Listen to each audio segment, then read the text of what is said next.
जय हिंद साथियों, स्वागत है आपका self study classes with Sumit Jain YouTube channel और दोस्तों ऐप में। दोस्तों बहुत सारे स्टूडेंट को ऐप डाउनलोड नहीं करते बन रहा है या फिर कर भी लिया है तो कोर्स भी नहीं देख पा रहे हैं।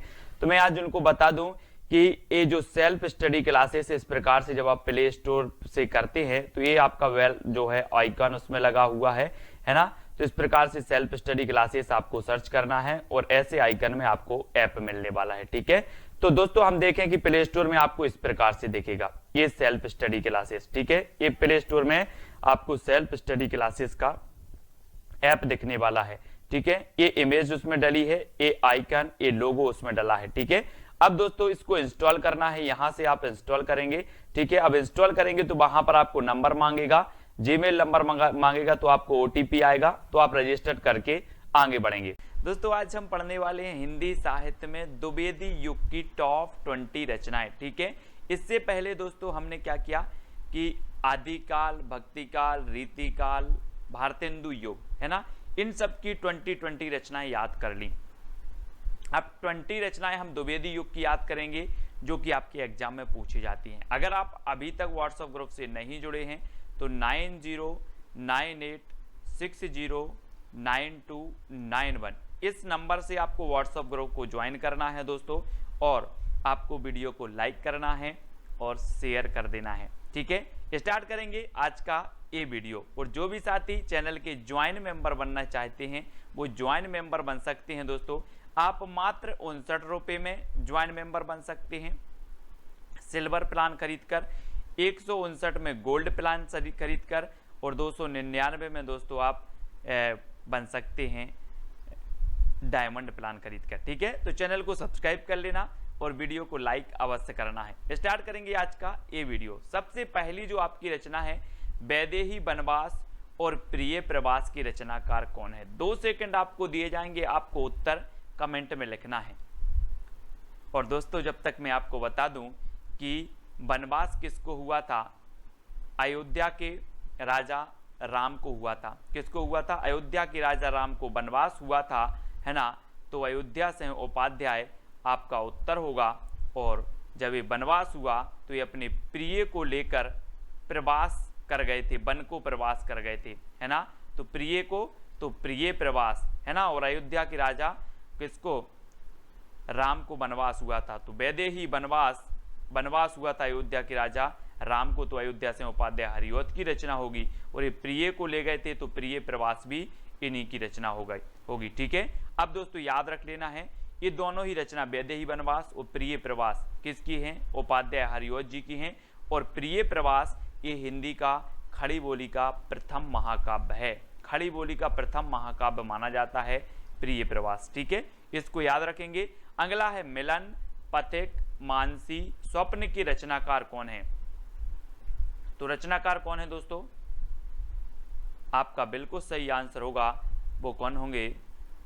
उत्तर आपका सही हो जाएगा दोस्तों, राम नरेश त्रिपाठी। कौन है? त्रिपाठी। यानी कि आपका जो विकल्प नंबर सी है वो बिल्कुल सही हो जाएगा। ठीक है, मिलन, पथिक, मानसी और स्वप्न, ये राम नरेश त्रिपाठी की चारों रचनाएं हैं। इनको याद कर लेना, इनका क्रम भी यही है दोस्तों। मिलन के पथ में मानसी का स्वप्न देखा, मिलन के पथ में मानसी, इनका क्रम भी सबसे पहले मिलन, फिर पथ, फिर मानसी और स्वप्न, इनका क्रमबद्ध भी कई बार पूछा जाता है। तो आपको याद रख लेना, मिलन के पथ में मानसी का स्वप्न देखा, ये राम नरेश त्रिपाठी की रचनाएं हैं, है ना। कैसे याद करोगे? मिलन के पथ में मानसी का स्वप्न देखा, ये राम नरेश त्रिपाठी जी की रचनाओं का एक ट्रिक हो जाएगी जो आपको याद रख लेना है, और ये रचनाएं त्रिपाठी जी की हैं। ठीक है, अगला है दोस्तों कृषक क्रंदन के रचनाकार कौन हैं? दोस्तों आपको पता है कि जब इस प्रकार से पानी नहीं गिरता तो कृषक क्या करता है? क्रंदन करता है। और क्रंदन इसका ईश्वर के पास गया, क्या?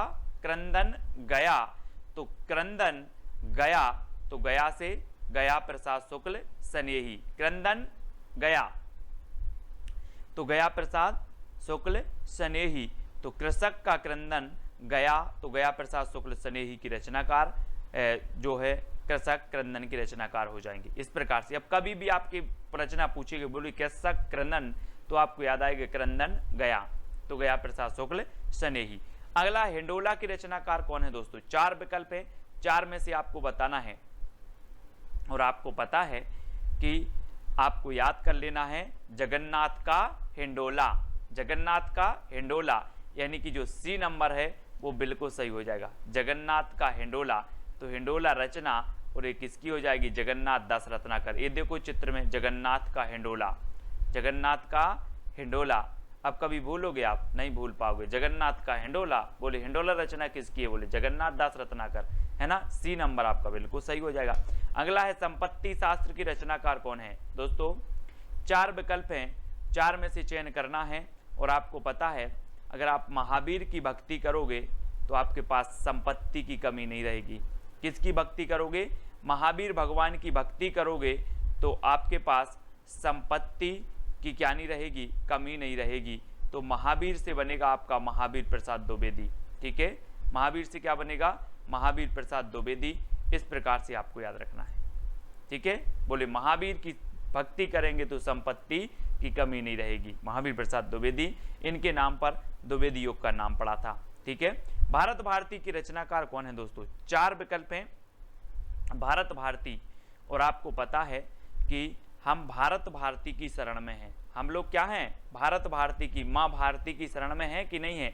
चित्र में देखो जरा, माँ भारती की शरण में है हम लोग, है ना। माँ भारती की शरण में, तो भारत भारती की शरण तो मैथिली शरण गुप्त। भारत भारती की शरण में है तो मैथिली शरण गुप्त, है ना। शरण गुप्त, मैथिली शरण गुप्त कि इसके रचनाकार हो जाएंगे, है ना। रस कलश के रचनाकार कौन है दोस्तों? रस कलश, ये देखो रस का कलश औंधा दिया, औंध दिया, है ना। रस का कलश औंध दिया, तो रस कलश की रचनाकार कौन होंगे? औध दिया तो हरिऔध, है ना। रस का कलश हरि के ऊपर औंध दिया, हरि मतलब भगवान, भगवान के ऊपर औंध दिया, तो रस कलश हरि के ऊपर औंध दिया। चित्र में देखो, हरि के ऊपर औंध दिया, है ना, औंध दिया ना, तो हरिऔध। रस कलश रचनाकार हरिऔध की है। ठीक है, अगला है काव्य मंजूषा के रचनाकार कौन है दोस्तों? 4 विकल्प हैं, 4 सेकंड में आप उत्तर बताएंगे। ट्रिक भी आपके सामने है कि महावीर का काव्य मंजूषा पढ़ती है। महावीर का काव्य कौन पढ़ती है? मंजूषा पढ़ती है।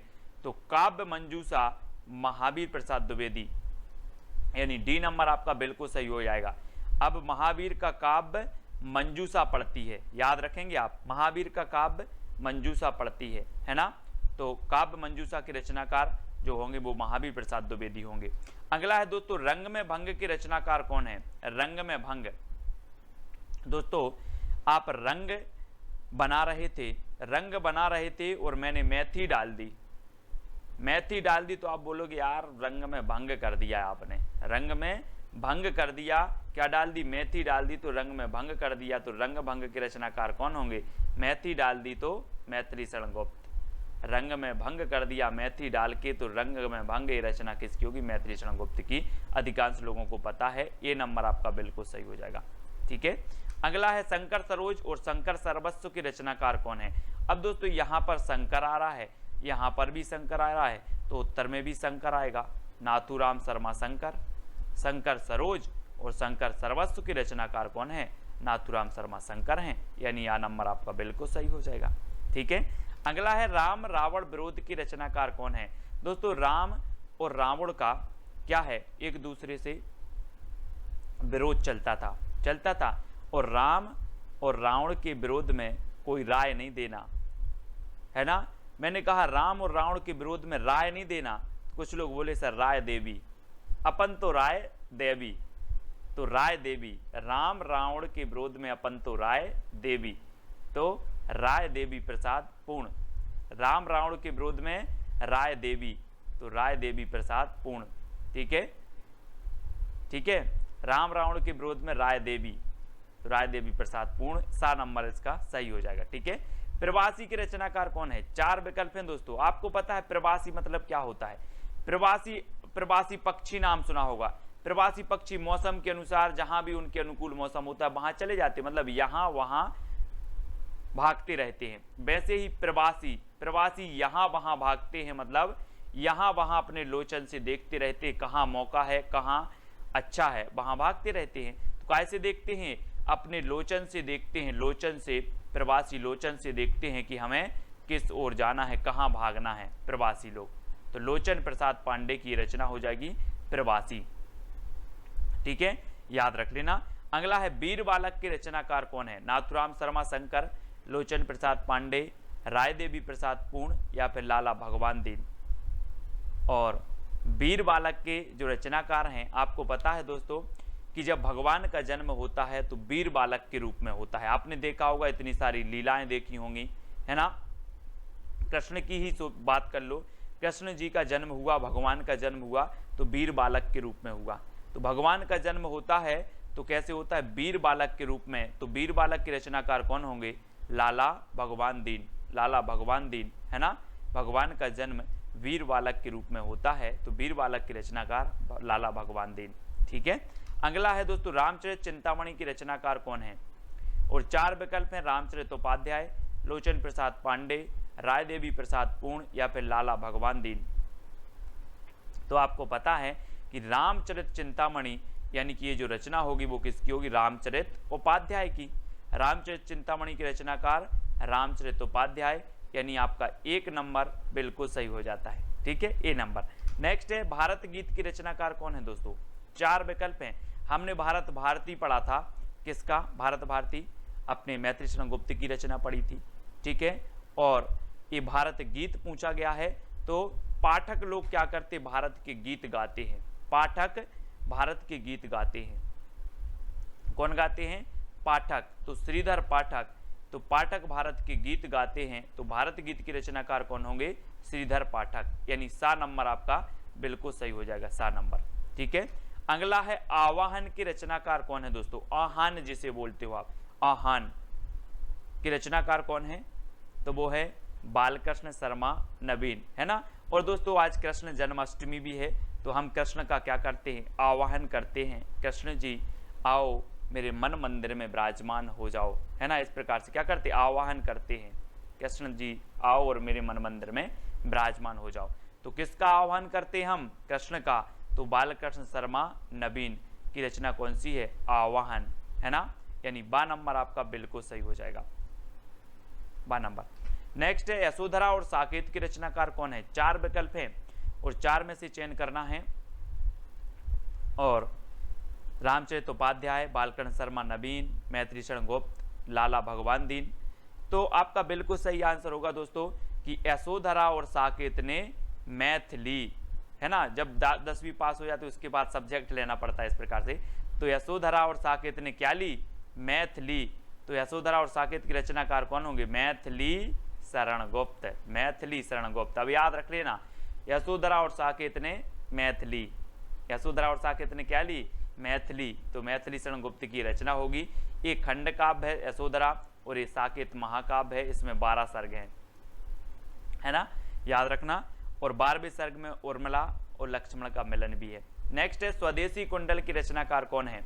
दोस्तों अब अगर कोई कुंडल खरीदना है, किसी को मतलब सोने के कुंडल खरीदना है तो अपन क्या करेंगे? स्वदेशी की राय दोगे कि चाइना के खरीदवा दोगे? स्वदेशी की राय देवी, स्वदेशी की राय देवी। बोले सर अपन तो स्वदेशी की राय देवी, है ना, स्वदेशी की राय देवी। तो स्वदेशी कुंडल राय देवी, राय देवी प्रसाद पूर्ण, स्वदेशी की राय देवी। काय की राय देवी? स्वदेशी की। तो 4 नंबर आपका बिल्कुल स्वदेशी कुंडल के रचनाकार कौन हो जाएंगे? राय देवी प्रसाद पूर्ण।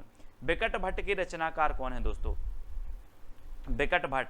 4 विकल्प हैं और 4 में आपको याद रखना है कि रामचरित उपाध्याय की है, बालकृष्ण शर्मा नवीन की है, मैत्री शरण गुप्त की है या फिर लाला भगवान दीन की है। तो याद रख लेना है आपको, आपका सही उत्तर हो जाएगा मैत्री शरण गुप्त की। मैथिली का विकेट गिर गया, मैथिली का विकट गिर गया, मैथिली का दे देखो विकट गिर गया। तो बिकट भट्ट की रचनाकार कौन होंगे? बोले सर मैथिली का विकट गिर गया, विकट गिर गया तो मैथिली शरण गुप्त। ठीक है, विकट गिर गया और बिकट भट्ट मैथिली शरण गुप्त, है ना। अगला है उद्धव शतक और गंगा अवतरण की रचनाकार कौन है? रामचरित उपाध्याय, जगन्नाथ दास रत्नाकर, मैथिली शरण गुप्त या फिर लाला भगवान दीन। 4 विकल्प हैं, 4 में से आपको चयन करना है, वीडियो को लाइक करना है और आपको शेयर भी करना है, ठीक है। और आपका बिल्कुल सही आंसर होगा कि उद्धव शतक और गंगा अवतरण के रचनाकार हैं जगन्नाथ दास रत्नाकर। रत्नाकर ने गंगा अवतरण में शतक लगाया, रत्नाकर ने गंगा अवतरण में शतक लगाया, गंगा अवतरण से गंगा अवतरण, शतक लगाया तो उद्धव शतक, ठीक है। रत्नाकर ने कब लगाया? गंगा अवतरण में शतक लगाया, ठीक है। ये चीज आपको याद रखनी है दोस्तों। और चैलेंज प्रश्न है, जकी किसका उपनाम है या जकी उपनाम से कौन लिखता था? ये चैलेंज प्रश्न है आपको, इसका उत्तर सभी लोगों को कमेंट में लिखना है। और दूसरा, मैत्री शरण का उपनाम क्या है, ये भी आपको लिखना है। जगन्नाथ दास रत्नाकर का उपनाम क्या है, ये भी आपको लिखना है। नागार्जुन का उपनाम क्या है, जयशंकर प्रसाद का उपनाम क्या है। ये चारों विकल्प के उत्तर आपको ही बतानी है, ठीक है। और ज्वाइन मेंबर का मैंने ग्रुप बना दिया है दोस्तों, जो भी साथी ज्वाइन मेंबर बनना चाहते हैं वो ज्वाइन मेंबर बन जाएं और मुझे पर्सनल मैसेज करें, उनको ज्वाइन मेंबर वाले ग्रुप में ऐड कर दिया जाएगा। और सभी लोग वीडियो को लाइक करें और शेयर करें साथियों, ठीक है। और ये चैलेंज प्रश्न है, इसका उत्तर आपको जरूर बताना है।